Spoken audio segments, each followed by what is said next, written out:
Kindergarten. Based on a true story. By Stephen Flores. Prior to this assignment, I had subbed in all grades except for third. When I took this assignment, I had been in a kindergarten class previously for a total of 10 days. Most of my time as a substitute teacher, I felt as though I was primarily a babysitter.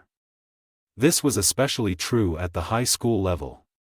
I was excited to spend more time with the students and develop a relationship both socially and academically. On the first day, I was standing at the door waiting for the kids to arrive. Other classes were filling up, but I did not have any students show up. I got concerned and quickly walked to the office and asked, "What time does kinder start?" Same as everyone else, they told me. What they forgot to tell me is that you need to pick up the class on the blacktop at the designated area. By the time I made it to the pickup area, the morning bell had rung while my students, as well as a few parents, were standing out there wondering what happened to the teacher and how come the teacher had yet to arrive. It was a bit of a rough start. I was a last-minute sub and was not provided a lesson plan. I hate to admit this, but the first part of the day we watched a movie until I was able to meet with admin and develop a quick plan. They gave me a starting point and I went from there. With the use of a slide presentation, I developed a schedule for the week. We started with our morning circle time. We established our letter of the week, our numbers for the week, sight words for the week, and our daily journal time. I became a quick subscriber to Jack Hartmann's YouTube channel. In the morning was ELA and in the afternoon there was math and art.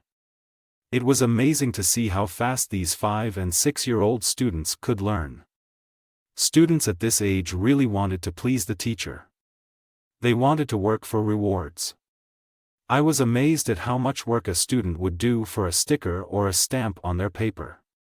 It was fun. If I was to do this grade level again, I would first set the classroom expectations from day one.